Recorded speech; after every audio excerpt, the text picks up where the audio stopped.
Praise the lord. మన ప్రభు అయిన యేసుక్రీస్తు పరిశుద్ధమైనటువంటి నామంలో ఈ ఉదయకాలపు కృపావార్తను వింటున్నటువంటి మీ అందరికీ దేవుని పేరట వందనాలు చెల్లిస్తూ ఉన్నాను. అందరు బాగున్నారా? మరి పూట ప్రభు మనకిచ్చినటువంటి వాక్యాన్ని మనము పరిశుద్ధ గ్రంథంలో చదువుకుందాం. నిర్గమకాండము 33వ అధ్యాయము 17వ వాక్యాన్ని చదువుదాం. నిర్గమకాండము 33వ అధ్యాయము 17వ వాక్యాన్ని చదువుకుందాం. కాగా యెహోవా, నీవు చెప్పిన మాట చొప్పున చేసేదను, నీ మీద నాకు కటాక్షము కలిగినది, నీ పేరును బట్టి నిన్ను ఎరుగుదునని మోషేతో చెప్పగా. హల్లెలూయా.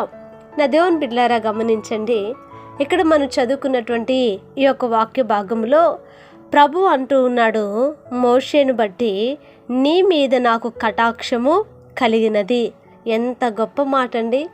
గమనించండి నా దేవుని బిడ్డలారా, నీ మీద నాకు కటాక్షము కలిగినది.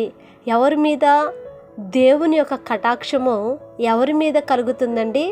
లోకములో ఉన్నటువంటి వ్యర్థమైనటువంటి ఇహలోక సుఖభోగాలను అనుభవిస్తున్నటువంటి వారిక? ఆలోచించండి.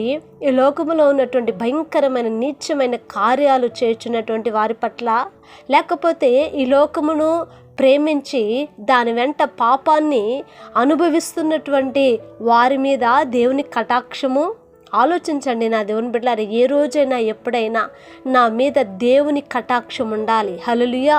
ఇదిగో ప్రభు నన్ను కటాక్షించాలి, ప్రభు నన్ను కనికరించాలి అని ఏ రోజైనా కోరుకుంటున్నటువంటి ప్రజలు ఉన్నారా?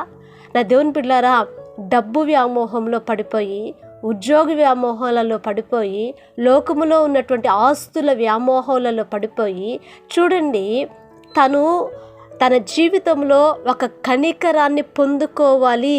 అసలు ఆ వ్యక్తి దేవుని యొక్క కనికరాన్ని పొందుకోవాలన్నటువంటి విషయమే ఈరోజు మరిచిపోయాడండి మనిషి. కానీ మోషేను దేవుడట కటాక్షించాడంట. హల్లెలూయా.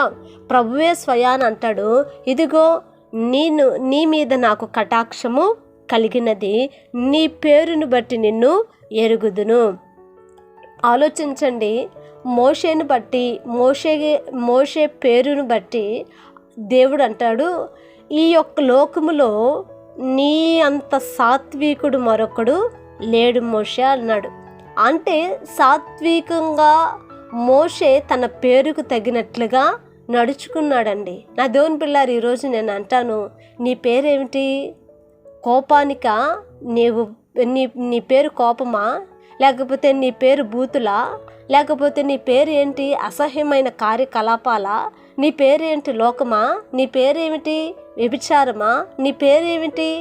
త్రాగుబోతుతనమా? ఆలోచించండి.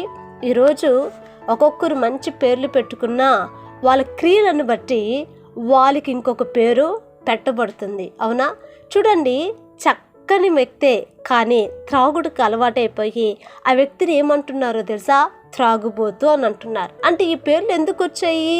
వారి వ్యక్తి జీవితాన్ని బట్టి, వాళ్ళు జీవిస్తున్నటువంటి జీవితాలను బట్టి, వాళ్ళు లోకముతో, నా దేవుని బిడ్డలారా, ఇటువంటి నిందలు, ఇలాంటి పేర్లు మోపబడుతూ ఉన్నారు. ఈరోజు ప్రభు అంటాడు, నీ పేరుకు తగినట్లుగా, ఇదిగో ప్రభు నిన్ను ఎరగాలి అని అంటే, ఆయన నిన్ను కటాక్షించాలి అంటే మరి నువ్వు కూడా మోషే వలె మార్చబడాలి. నా దేవుని బిడ్డలారా, మోషే వలె మనం ఉన్నప్పుడు ప్రభు అంటాడు, నేను నీ మీద కటాక్షం చూపుతాను, నీ పేరును బట్టి నేను ఎరుగుతాను. హల్లెలూయా.